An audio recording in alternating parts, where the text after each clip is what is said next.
سلامتی ہے ان آنکھوں پہ جو ہدایت پہ نظریں جمائے بیٹھی ہیں، سلامتی ہے ان کانوں پہ جو ذکر خیر کے منتظر رہتے ہیں، اور سلامتی ہے ان قدموں پہ جو ہدایت کی راہ پہ گامزن ہیں۔ السلام علیکم ورحمۃ اللہ وبرکاتہ۔ آپ دیکھ رہے ہیں الف لام میم۔ میں آپ کا میزبان محمد اویس ربانی تہہ دل سے آپ کو کہتا ہوں خوش آمدید۔ تمام تعریفیں خدائے بزرگ و برتر کے لیے جو رحمت للعالمین کا بھی رب ہے، جو خالق ہے، جو مالک ہے، جو رازق ہے، اور جو بے انتہا مغفرت اور کرم کرنے والا ہے۔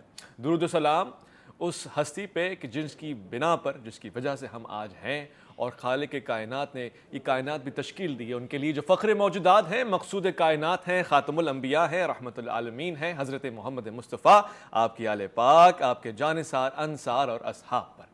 خواتین و حضرات، آج کا دن ان دنوں میں سے ہے کہ جب ہم ربیع الاول یعنی ربیع النور کی رحمتوں اور برکتوں کو سمیٹ رہے ہیں، اذکار اور میلاد کی محفل سجا رہے ہیں، گلیوں کو روشن کر رہے ہیں، کہیں کمکمیں، کہیں کچھ، کہیں جھنڈے لہرا رہے ہیں، کہیں میلاد کی محفل سجائی جا رہی ہے، کہیں قرآن پڑھا جا رہا ہے، کہیں درود و سلام کا اجتماع ہو رہا ہے۔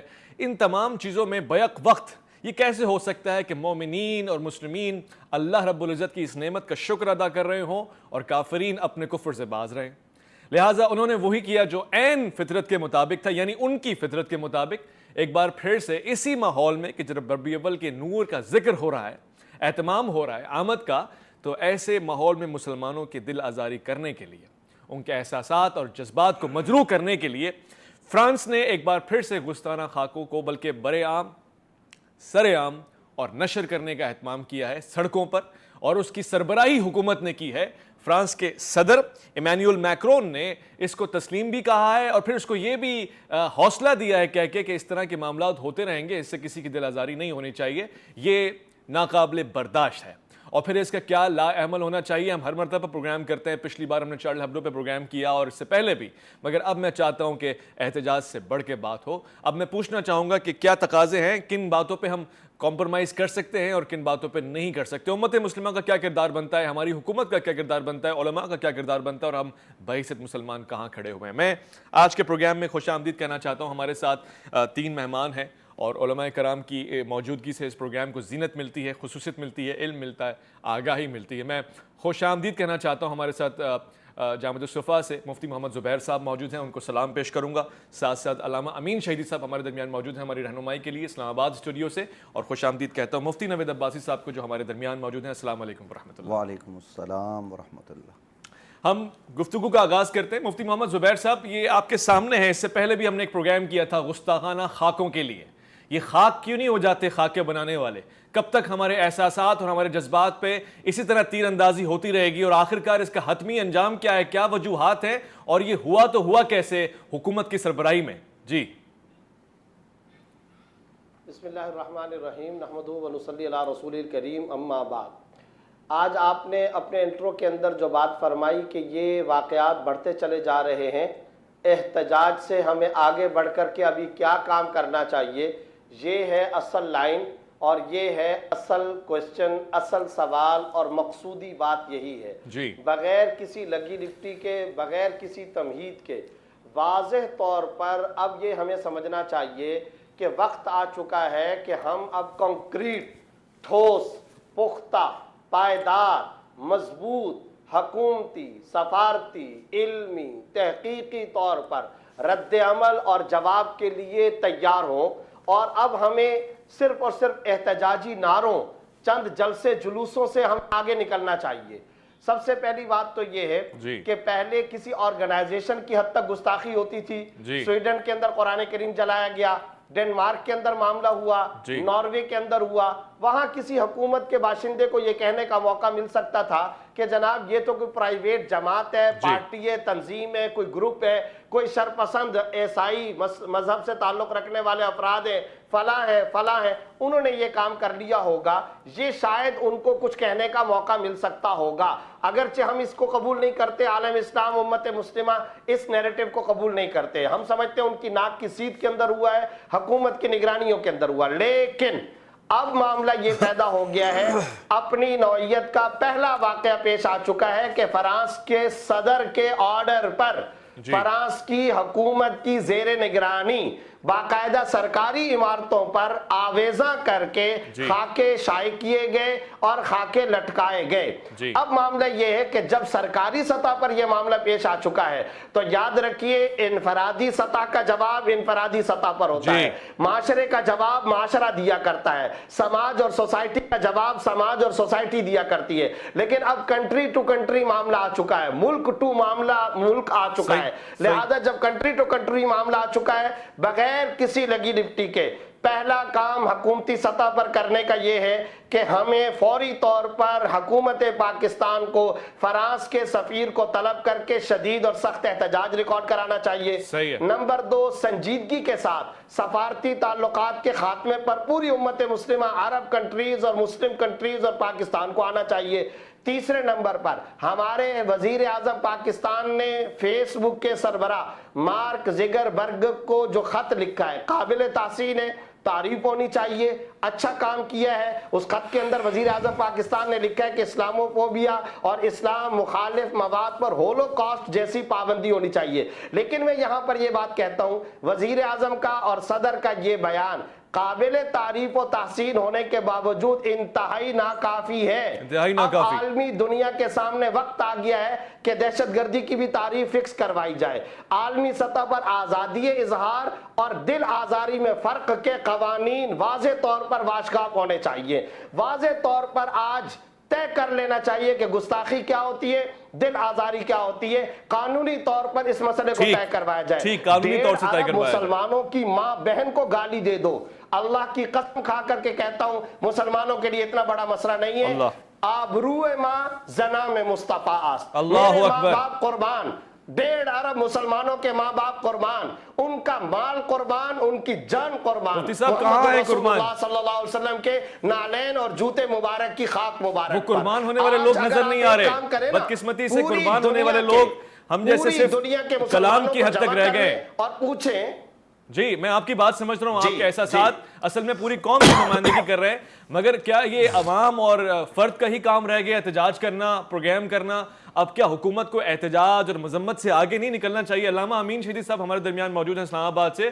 علامہ صاحب، گستاخ اصحاب، گستاخ اہل بیت کو ہم نے بھرپور جواب دیا، ہم نے جلوس بھی نکالے، ہم نے ریلیاں بھی نکالی، بڑے سے بڑا اجتماع کیا، تعداد کا مقابلہ کیا، اب معاملہ ہے گستاخی رسول اکرم صلی اللہ علیہ وآلہ وسلم کا، تو دنیا بھر کے مسلمان جمع ہو کر یہ پیغام نہیں دے سکتے کہ اب یہ برداشت نہیں ہے، اور پھر جمع ہونے سے آگے کا معاملہ بھی اگر کچھ ہو سکتا ہے؟ کیسا دیکھتے ہیں اس کو؟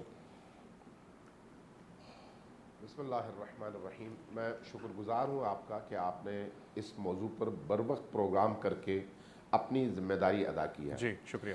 دیکھیے اس وقت ہمیں جس بات کو سمجھنے کی ضرورت ہے وہ یہ ہے کہ پوری دنیا کے اندر تہذیبوں کی ایک جنگ جاری ہے۔ ایک طرف مغربی تہذیب ہے جو ننگے پن اور لچر پن کی علامت ہے، اور دوسری طرف غالب تہذیب اسلام کی ہے۔ بے شک اسلام کی تہذیب سے اس وقت عالم مغرب کو سب سے زیادہ خطرہ ہے، اور اسی خطرے کے پیش نظر وہ دونوں طرح سے اپنا ہتھیار استعمال کر رہے ہیں۔ صحیح۔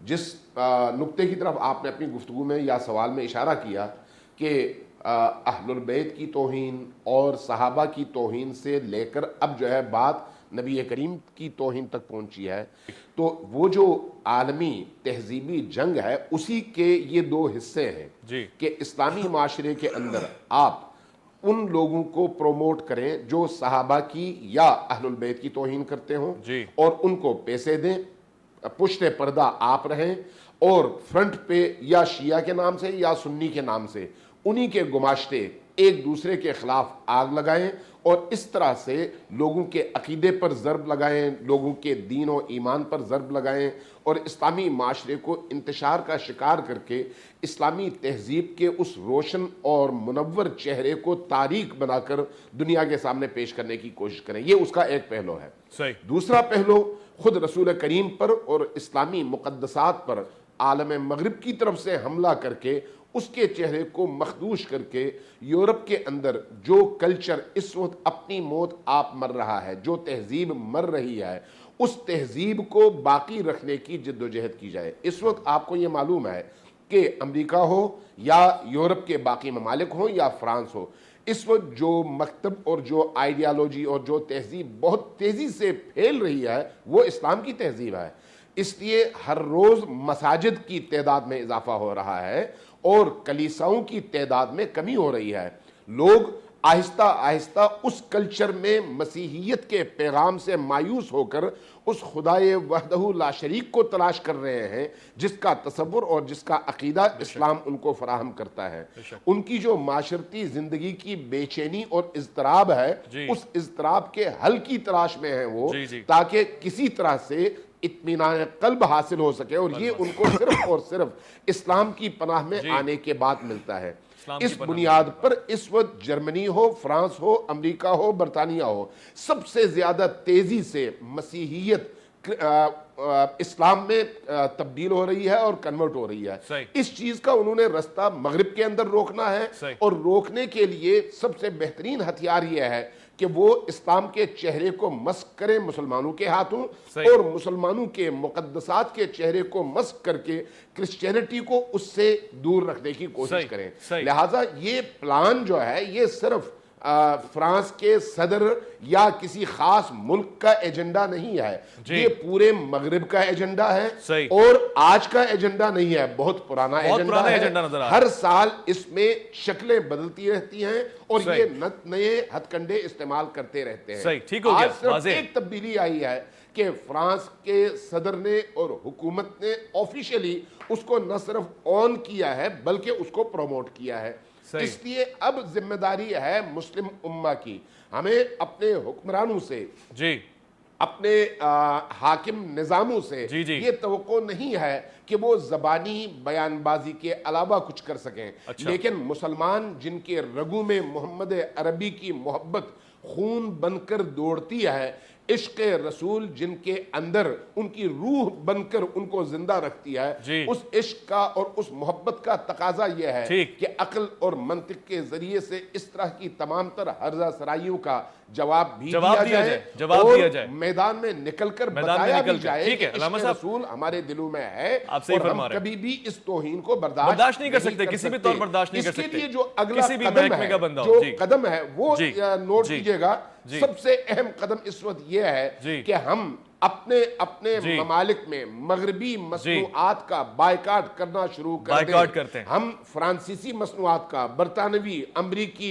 یہودی مصنوعات کا اگر ہم بائیکاٹ کرنا شروع کر دیں, ہمارے معاشرے کے اندر ان کے پروڈکٹس کا استعمال کم ہو جائے. آپ کو معلوم ہے کہ ان کی جان ان کی معیشت میں ہے. پاکستان میں جب ان کی معیشت کو نقصان پہنچے گا, اسلامی ممالک کے اندر ان کی معیشت جب ڈاؤن ہو جائے گی, خود بخود وہ اس طرح کے ہتھ کنڈوں سے پیچھے ہٹیں گے اور ایسی حرکتیں کرنے سے جس سے پورے عالم اسلام کو دلی طور پر تکلیف پہنچتی ہے. گزشتہ 3 دنوں میں یہ جو بائیکاٹ کی مہم چلی ہے, جس کو ابھی پوری طرح سے کامل انداز سے اپنایا بھی نہیں گیا ہے, فرانس نے گھٹنے ٹیک دیے ہیں اور فرانس کے صدر نے عرب ممالک سے درخواست کی ہے کہ ہمارے پروڈکٹس کا بائیکاٹ نہ کیا جائے. ابھی تو صرف عرب ممالک سے بات کی ہے, مجھے یقین ہے کہ اگر یہ بہت ہی منظم انداز سے یہ مہم چلی تو اس کے بڑے مثبت اثرات ہوں گے. کم سے کم ان کو یہ اندازہ ہو جائے گا کہ مسلمانوں کی طاقت کیا ہے. آپ نے بہت اچھی گفتگو فرمائی ہے.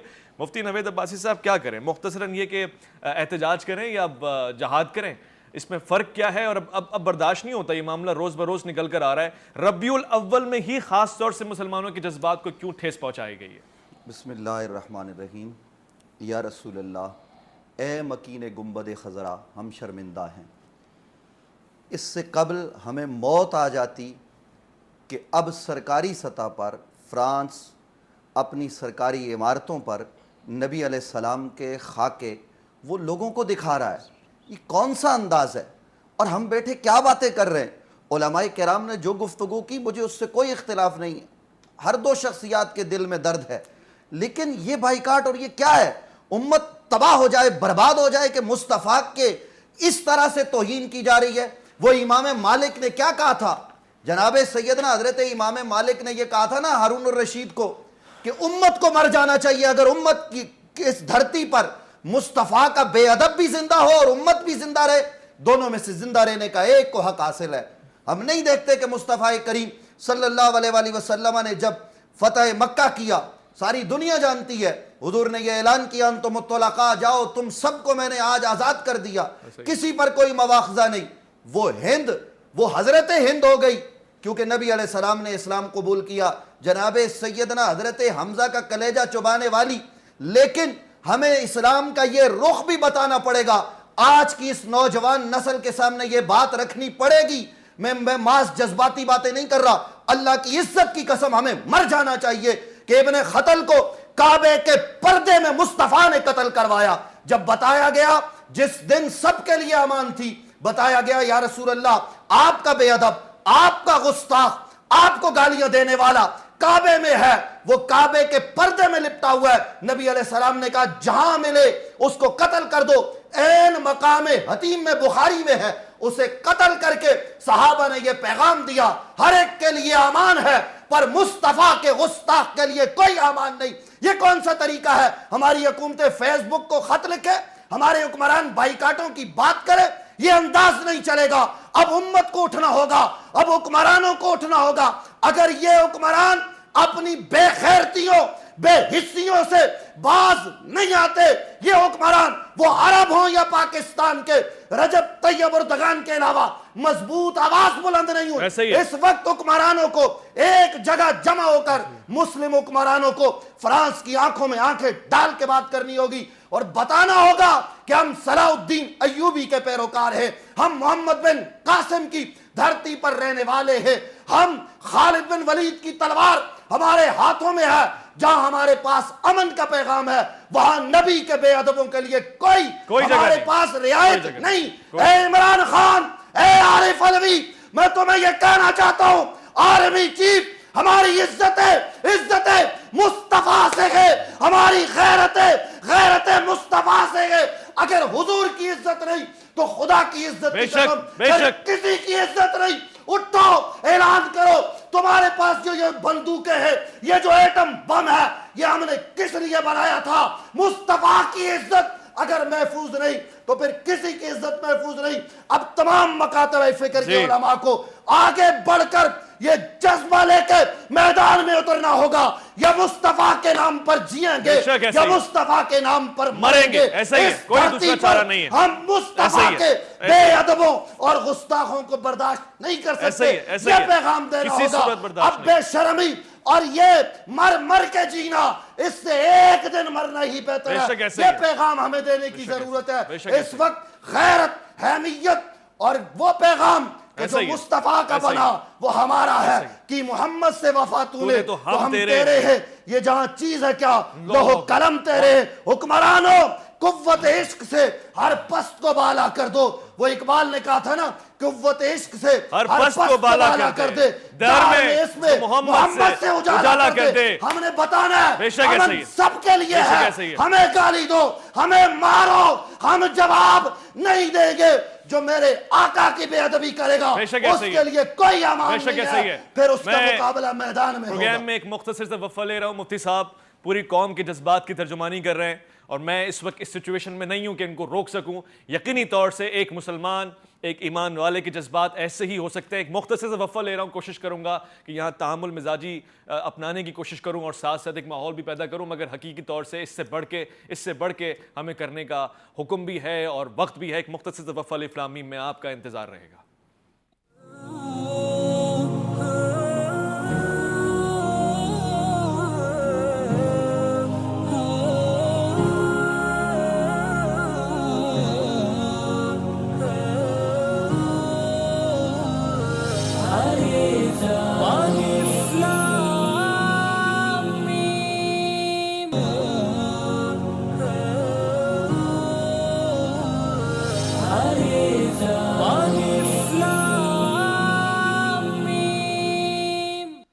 خواتین و حضرات، ربیع الاول، ربیع النور کی ساعتیں ہیں، اور اس میں تو کثرت ذکر کرنا تھا ہمیں حضرت محمد مصطفیٰ صلی اللہ علیہ وآلہ وسلم کا، مگر اب معاملہ کچھ سنگین ہے، صورتحال ناقابل بیاں، ناقابل برداشت۔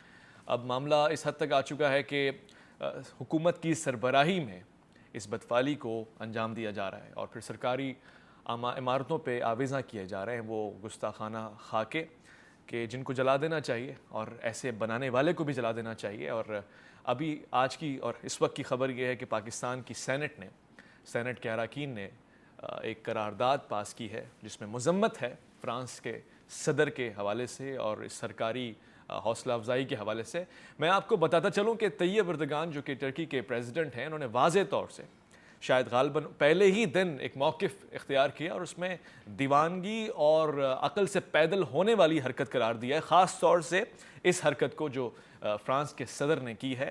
اور یہ بہت بڑا جملہ ہے، اس کے لیے بڑی جرت درکار ہے، بڑی جسارت چاہیے. جب اس وقت جب آپ کا ملک معاشی طور سے کمزور بھی ہو، اقتصادی طور سے کمزور بھی ہو، اس وقت جب آپ کو دنیا دیکھ رہی ہو کہ اس کے ساتھ کیسے زیادتی کی جائے، کیسے کنارے لگایا جائے، اس وقت جب آپ یورپ کے تمام ممالک میں ایک چرچا رکھتے ہوں، نام رکھتے ہوں، اس وقت جب دنیا کی ساری نظریں آپ کے اوپر ہوں، بڑی جسارت اور ہمت کی بات ہے. ایسی ہی جسارت کی ضرورت ہے، ایسی ہی ہمت اور حوصلے کی ضرورت ہے. اس ملک سے بھی ایسی آوازیں اٹھیں، شاید اس کا عالمی سطح پہ مقابلہ ہو سکے. بڑی امیدیں ہیں ہمیں حکومت پاکستان سے، وزیر اعظم پاکستان سے اور دیگر لوگوں سے، مگر اس سے زیادہ امیدیں ہمیں علماء کرام سے ہیں.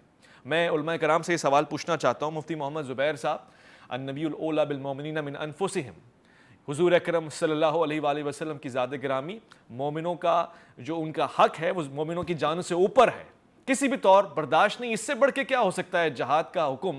میں سمجھنا چاہ رہا ہوں طالب علم کی حیثیت سے کہ اس سے آگے بھی کچھ ہے جس کا ہم انتظار کریں، تبھی ہم اکٹھے ہوں گے اور تبھی ہم اس کا جواب دیں گے. ابھی کوئی سرٹین لمٹ ہے، اس سے اوپر بھی کچھ ہوگا، ہم ویٹ کریں اس کا، یا اس وقت میدان عمل میں اتر آئیں قلمی طور سے، علمی طور سے اور ہر طور سے جہاں سے ممکن ہے ساری چیزیں چھوڑ کر، اپنے کاروبار کو بھی سائیڈ میں رکھ کر، اپنے سارے معاملات کو یک جنبش قلم کے ساتھ ضبط کر کے کہ اس وقت حضور اکرم صلی اللہ علیہ وآلہ وسلم کی اور ان کی گستاخی اور ان کے گستاخوں کو ٹھکانے لگائیں گے، تبھی ہمیں اطمینان آئے گا، یا پھر ابھی انتظار کرنا ہے؟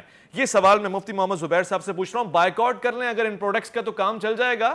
ہم مسلمان کیا یہ پہلی ایک پالیسی بنا سکتے ہیں، یا پھر اس سے آگے بھی کچھ ہے؟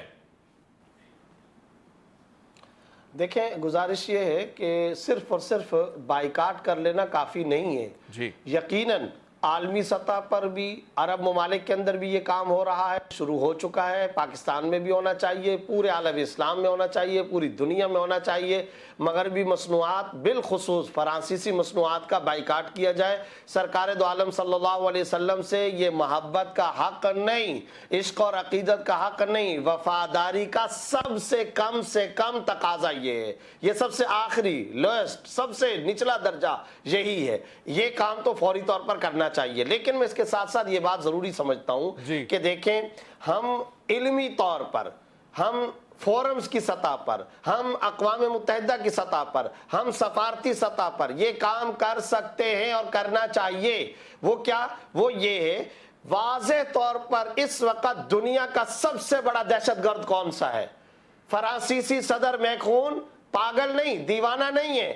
صرف اور صرف یہ نہیں کہ اس نے گھٹیا حرکت کر لی، صرف یہ نہیں ہے کہ اس نے ہلکی حرکت کر لی ہے. اگر ہم سمجھتے ہیں 1.5 ارب مسلمان یہ سمجھتے ہیں کہ دنیا کی سب سے بڑی دہشت گردی کا ارتکاب کیا ہے، اور وزیر اعظم صاحب نے یہ جو الفاظ لکھے بالکل صحیح لکھا، نفرت، انتہا پسندی، تشدد، بد امنی کو اگر فروغ کوئی دے رہا ہے تو اس وقت فرانسیسی صدر فروغ دے رہا ہے. یہ ہمیں واضح طور پر آج بیانیہ پیش کر دینا چاہیے.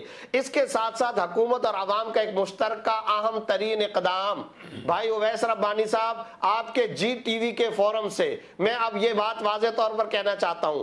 دیکھیں، جب کنٹری ٹو کنٹری معاملہ ہوتا ہے تو اب عالمی عدالت انصاف کے اندر ہمیں مقدمہ درج کرنا چاہیے، بورڈ آف لائرز کا انتخاب اور انتظام کرنا چاہیے.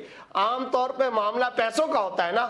اللہ کی قسم کھاتا ہوں، عرب و عجم کے اندر، آپ کے پاکستان کے اندر لاکھوں کروڑوں ایسے مسلمان بزنس مین تاجر اٹھیں گے، جتنا وکیلوں کا خرچہ ہے وہ آپ کو کروڑوں گنا زیادہ دے دیں گے. جتنا ویزوں کا، جہازوں کا، ٹکٹوں کا، آمد و رفت کا خرچہ ہے. ایک بورڈ آف لائر جو عالمی عدالت انصاف سے تعلق رکھتے ہو، ماحول بنا ہوا ہے. وہ کیسے؟ 2 سال پہلے اکتوبر کے اندر باقاعدہ آسٹریا کے اندر یہ واقعہ پیش آیا. 47 سالہ الزبتھ سباڈوک ایک خاتون نے سیمینار کے اندر توہین رسالت کا اقدام کیا. مقدمہ چلتا ہے اور ویانا کی عدالت کے اندر، ضلعی عدالت کے اندر اس کو توہین رسالت کو باقاعدہ کہا گیا کہ توہین رسالت آزادی اظہار نہیں، یہ بد امنی پیدا کرنے کا، نقص امن پیدا کرنے کا ذریعہ ہے. پھر یہ اپیل باقاعدہ یورپی عدالت کے اندر گئی ہے. ماحول بنا ہوا ہے، انوائرمنٹ بنی ہوئی ہے، کام کرنے کی ضرورت ہے. یورپی عدالت میں 7 ججز نے باقاعدہ طور پر یہ تحریر کیا ہے ہے کہ یہ آزادی اظہار نہیں ہے، یہ دل آزاری ہے، بد امنی پیدا کرنے کا ذریعہ ہے، یہ گستاخی ہے، اسے برداشت نہیں کیا جاتا۔ ویانا کی ضلعی عدالت کے فیصلے کو برقرار رکھا جاتا ہے، یورپی عدالت بھی یہ کام کر چکی، اب کرنے کا کام یہ ہے عالمی عدالت انصاف میں حکومت پاکستان باقاعدہ قیادت کرے، سرداری کا فریضہ انجام دے۔ یہ تو اسلام کا قلعہ رہا، برما کے متاثرین مسلمان یہاں آئے تھے، افغانستان کو ہم نے یہاں پر پناہ دی تھی، ضیاء الحق صاحب افغانستان کے، پاکستان نے حرمین کا تحفظ کیا ہے، ہم پوری دنیا کے مسلمانوں کی نگاہوں کا مرکز رہتے ہیں، فلسطین کی گلیوں میں پاک فوج کی تعریفیں اور نعرے ہوتے ہیں۔ تو میں یہ کہنا چاہتا ہوں ہمیں باقاعدہ عالمی عدالت انصاف کا دروازہ کھٹکھٹانا چاہیے، پیسہ حکومت کا نہیں خرچ ہوگا، یہاں کے عوام دیں گے، یہ کام ہمیں کرنے کا ہے، اور ہمیں ہر فورم پر آواز اٹھانا چاہیے۔ آواز آتی ہے، گستاخی ہوتی ہے، ہم شور شرابہ کرتے ہیں، جھاگ کی طرح بیٹھ جاتے ہیں۔ اب وقت آ گیا مستقل طور پر اس مسئلے کو حل کیا جائے، توہین انبیاء کو عالمی سطح پر قانون سازی کی شکل دی جائے، موسیٰ علیہ السلام کا نام بھی ہو، عیسیٰ علیہ السلام کا نام بھی ہو، حضرت سارہ علیہ السلام کا نام بھی ہو، سلیمان علیہ السلام کا بھی نام ہو، تمام انبیاء کرام اور تمام آسمانی کتابوں اور بشمول قرآن کریم حضرت محمد مصطفیٰ صلی اللہ علیہ وسلم کی توہین عالمی دہشت گردی ہے۔ اس قانون سازی کے لیے پوری امت مسلمہ کے تمام حکمرانوں کو کھڑا ہونا چاہیے، پاکستان کو بنیادی کلیدی اور قیادت اور سیادت کا کردار ادا کرنا چاہیے۔ بہت اچھی تجویز پیش کی ہے، میں اس کو آج کی قرارداد بنا کے پیش کرنا چاہتا ہوں، اور میں آخر میں ایک بار پھر سے دہراؤں گا اس تجویز کو۔ ایسے ہی ایک تجویز علامہ امین شدی صاحب نے بھی فرمائی بائیکاٹ کے حوالے سے، میں ان سے بھی پوچھتا ہوں، ٹھیک ہے یہ آپ نے بائیکاٹ والی بات کر دی ہے، انشاءاللہ اس پہ عمل ہو رہا ہے، عرب ممالک کر بھی رہے ہیں۔ اب ایک بہت نازک سا ایک نقطہ ہے، وہ مسلمان جو فرانس میں رہ رہے ہیں ان پہ کیا واجبات ہیں؟ دیکھیے ان کی مجبوری بھی ہے، مگر پھر وہی بات کہ نبی کی ذات سے بڑھ کے ان کے لیے کچھ نہیں ہو سکتا، کچھ ہونا بھی نہیں چاہیے، ان پہ کیا احکامات واجب ہوتے ہیں، ذرا واضح طور سے بتا دیجیے گا۔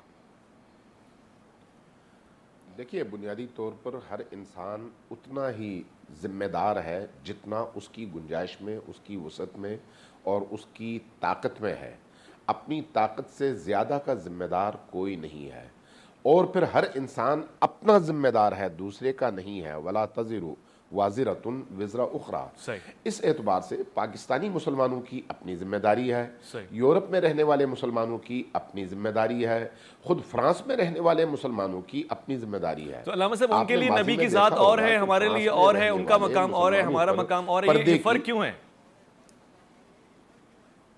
نہیں، مقام اور ہے والی بات نہیں ہے، یہاں پر ذمہ داری کے دائرے کی بات ہے، جس میں جتنی طاقت ہے وہ اس طاقت کے مطابق ذمہ دار ہے، جو زیادہ طاقت رکھتا ہے وہ زیادہ ذمہ دار ہے، جو کم طاقت رکھتا ہے وہ کم ذمہ دار ہے۔ ہر انسان اپنے عقل، فہم، طاقت، توانائی اور گنجائش کے مطابق ذمہ دار ہوتا ہے، اس لیے اس سے پوچھا اتنا ہی جائے گا جتنا اس کی گنجائش میں بات تھی۔ جو فرض کریں 5 من وزن اٹھانے کی طاقت نہیں رکھتا، اس کو 5 من وزن اٹھانے کا پابند نہیں کیا جا سکتا، نہ شریعت کرتی ہے نہ عقل۔ لیکن جو شخص 1 من وزن اٹھا سکتا ہے نہ اٹھائے تو پھر وہ ذمہ دار ہے کہ کیوں اس نے نہیں اٹھایا۔ اس اعتبار سے یعنی جب آپ عرب ممالک میں دیکھتے ہیں یا عرب ممالک کے علاوہ باقی دنیا اسلام میں دیکھتے ہیں تو مسلمانوں کے سامنے کوئی رکاوٹ نہیں ہے۔ یہ ذہن میں رکھیے گا کہ اس وقت جو دنیا کی جنگ ہے، ایک تو میں نے جیسے پہلے عرض کیا تہذیب اور کلچر کی جنگ ہے، عقیدے کی جنگ ہے، اس کے ساتھ ساتھ اقتصاد اور معیشت کی جنگ ہے، اور پوری دنیا کا دار و مدار معیشت پر ہے۔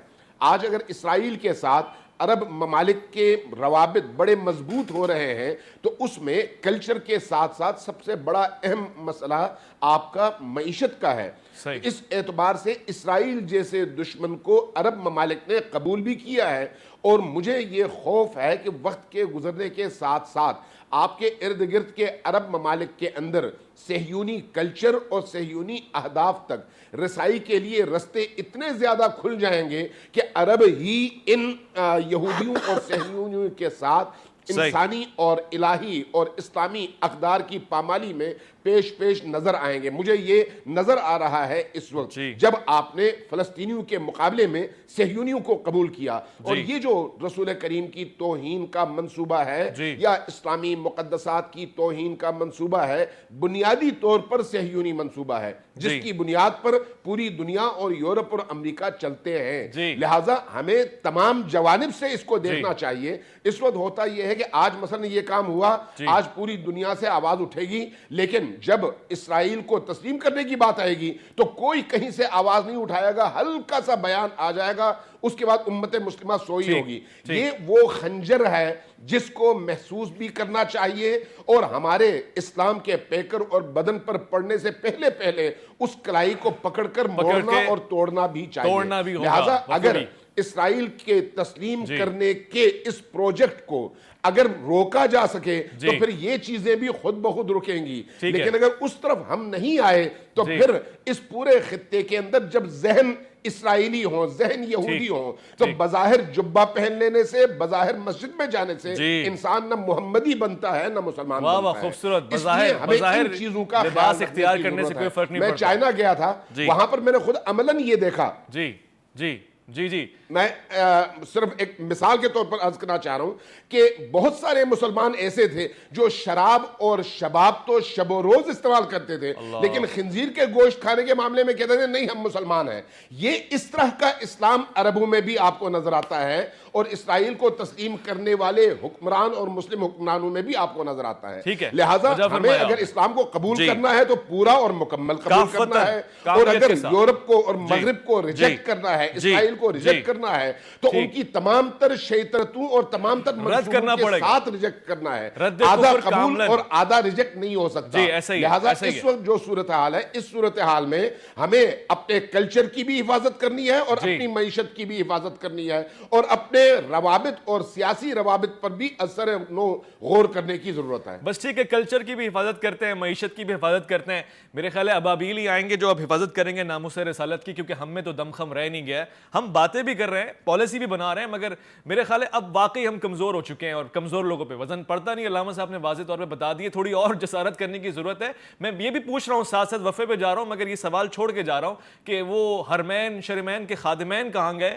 وہاں سے کوئی آواز نہیں اٹھتی نظر آ رہی. شاید یہ سوال علماء کے سامنے رکھ رہا ہوں, اور یہ بھی سوال پوچھ رہا ہوں کہ وہ ایران کہاں گیا ہے, اس کی بھی طرف سے اب تک مجھے کوئی آواز مؤثر سنائی نہیں دی ہے. شاید میرے کان کمزور ہیں, مگر دونوں ممالک کی اس وقت جرأت کی ضرورت ہے. آپس میں لڑتے ہوئے تو بہت وقت گزر چکا ہے. ترکی کھڑا ہوا ہے, پاکستان کھڑا ہوا ہے, اور مجھے یقین ہے کہ امت مسلمہ مکمل طور سے کھڑی ہوگی. مختصر سے وقفہ لے رہے ہیں, الف لام میم میں آپ کا انتظار رہے گا.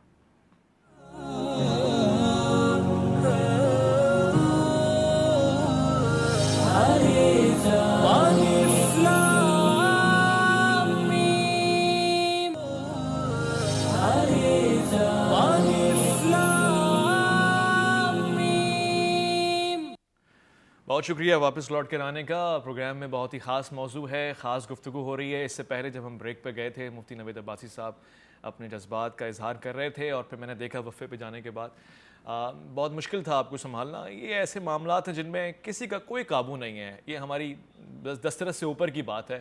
میں آپ کو بتاؤں, بڑی خواہش تھی مجھے فرانس جانے کی, خاص طور سے پیرس وزٹ کرنے کی, وینس اور یہ سارے مقامات دیکھنے کی, اٹلی کے علاوہ بھی. اب ان ممالک میں جانے سے دل گھبرا رہا ہے. اب وہاں آپ جائیں گے کس شکل سے, کس منہ سے, جہاں پہ آپ کے آقا نامدار حضرت محمد مصطفیٰ صلی اللہ علیہ وآلہ وسلم کی گستاخی سر عام ہو رہی ہو, بلڈنگز پہ وہ کارٹون چشمہ کیے جا رہے ہوں, نشر کیے جا رہے ہوں. وہاں تو پھر کچھ بھی اچھا نہیں ہے, بلکہ اب اگر میں کہتا ہوں لاکھوں کروڑوں گنا اچھا ہے یہ پاکستان ہمارا.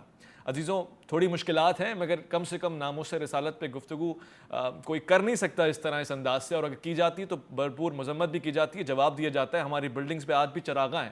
آج بھی پاکستان اس لیے خاص ہے کہ آج ربیع الاول کے ماحول میں آپ کو یہ سبز ہلالی پرچم خود گواہی دیتا ہوا نظر آئے گا کہ یہ سب کچھ سبز ہو جائے گا مدینہ کی گنبد خضرا کے رنگ کی طرح.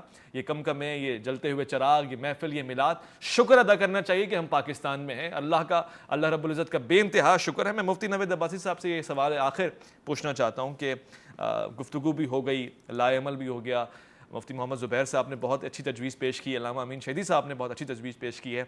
اب آخرکار صورتحال کہاں پہ آ کے ٹھہرتی ہے؟ حکومتی سطح سے مذمت ہو جائے گی، ہو گئی ہے، معاملہ کیا ہوگا؟ فرانس یا اس طرح کے دیگر ممالک چاہتے کیا ہیں، ان کا مقصد کیا ہے، اور خاص طور سے یہ ان ایام میں کیوں کیا جاتا ہے اسپیشلی؟ آخر اس کے پیچھے وجہ کیا ہے؟